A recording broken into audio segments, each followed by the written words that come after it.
Hello friends, welcome to my channel. আজকের গল্পটি হচ্ছে শার্ক অ্যাডভেঞ্চার, হাঙরের অভিযান।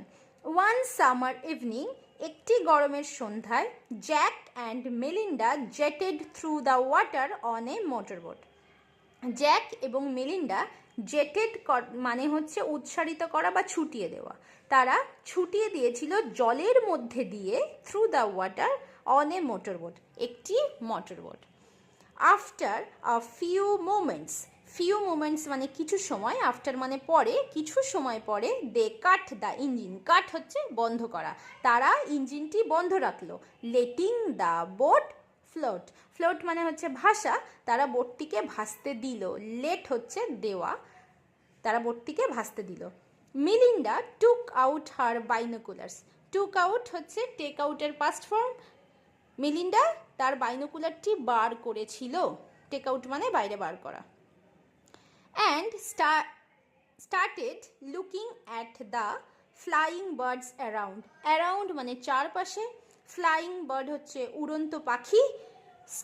স্টার্টেড মানে শুরু করেছিল দেখা উড়ন্ত পাখিগুলোকে, চারপাশের উড়ন্ত পাখিগুলোকে দেখা শুরু করেছিল। সাডেনলি হঠাৎ করে, all the birds flew off together. Flew off হচ্ছে ফ্লাই অফের পাস্ট ফর্ম।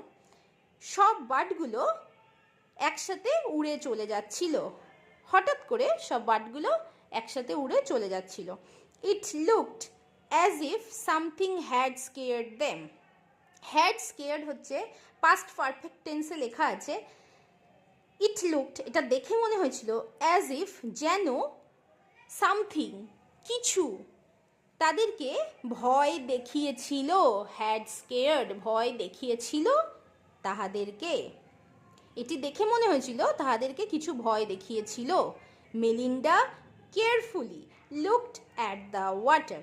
মেলিন্ডা খুব সতর্কভাবে জলের দিকে তাকালো। কেয়ারফুল মানে সতর্ক, খুব সতর্কভাবে জলের দিকে তাকালো। She saw a fin of a shark on the surface of the water. Surface of the water হচ্ছে জলের পৃষ্ঠতল বা জলের উপরিভাগ। ফিন অফ এ শার্ক মানে হচ্ছে শার্কের ডানা বা শার্কের পাখা।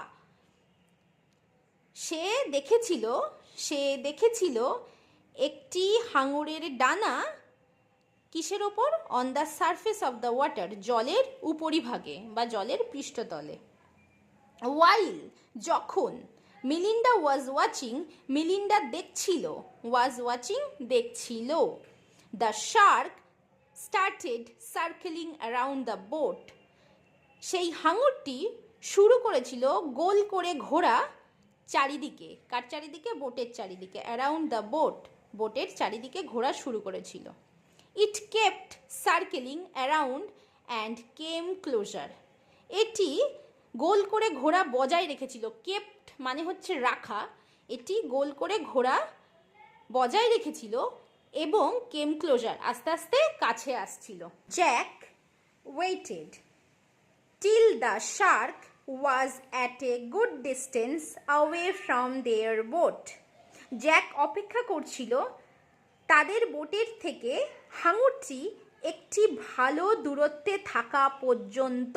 টিল মানে পর্যন্ত, গুড ডিস্টেন্স, অ্যাওয়ে মানে একটি ভালো দূরত্বে, ফ্রম থেকে তাদের বোট, দেয়ার বোট। মানে জ্যাক অপেক্ষা করছিল শার্কটি তাদের বোটের থেকে একটি ভালো দূরত্বে থাকা পর্যন্ত।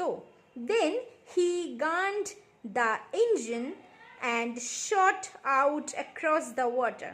গান দ্য ইঞ্জিন এর মিনিং হচ্ছে কোনো কিছু শুরু করা বা চালু করা তাড়াতাড়ি যাওয়ার জন্য। Gunned the engine and shot out হচ্ছে শুট আউটের পাস্ট ফর্ম। শুট আউট মানে সবেগে ক্ষেপণ করা বা নিক্ষিপ্ত করা বা বেগ বাড়ানো। তাহলে দেন হি গান্ড দ্য ইঞ্জিন, সে ইঞ্জিনটিকে চালু করলো তাড়াতাড়ি যাওয়ার জন্য। অ্যান্ড শট আউট সবেগে ক্ষেপণ করলো জলের মধ্যে দিয়ে। মানে তারা ইঞ্জিনটিকে চালালো এবং জোরসে সবেগে তারা বেরিয়ে গেল, জলের মধ্যে দিয়ে। মেলিন্ডা লুকড ব্যাক, মেলিন্ডা পেছনের দিকে তাকিয়েছিল। She could still see the shark following them, সে দেখতে পেয়েছিল হাঙরগুলো তাদেরকে তখনও ফলো করছে। Jack sped up the motorboat, sped up হচ্ছে স্পিড আপের পাস্ট ফর্ম। জ্যাক গতি আনলো তাদের মোটরবোটে। ফাইনালি রিচড দ্য শোর, শোর হচ্ছে কুল বা তীর বা কিনারা, এবং অবশেষে তারা কুলে পৌঁছে গেল। রিচ করা মানে পৌঁছানো, তারা পৌঁছে গেল। They went to the lifeguard station, lifeguard হচ্ছে তারা যারা দেহরক্ষী বা জীবন রক্ষক, যারা বিচের কাছে থাকে যাতে সমুদ্রে যারা নামছে তাদের কোনো বিপদ আপদ না হয়।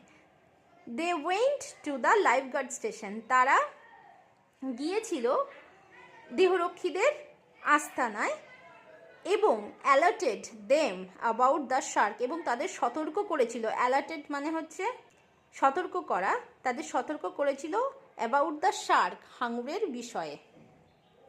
ফর আ ফিউ ডেজ, কিছু দিনের জন্য, দে ওয়ার স্কেয়ার্ড, তারা খুব ভীত ছিল। দে ওয়ার স্কেয়ার্ড, তারা ভীত ছিল। After almost 10 days they felt safe to go to the sea again, মোটামুটি 10 দিন পরে তাহারা মনে করেছিল, ফিল মানে মনে করা, এখানে ফেল্ট আছে, পাস্ট ফর্ম আছে, মনে করেছিল। সেফ মানে নিরাপদ, টু গো যাওয়ার জন্য, টু দ্য সি এগেইন আবার সমুদ্রে, মানে 10 দিনের সময়ের পরে ওদের মনে হয়েছিল ওরা আবার সমুদ্রে যেতে পারে।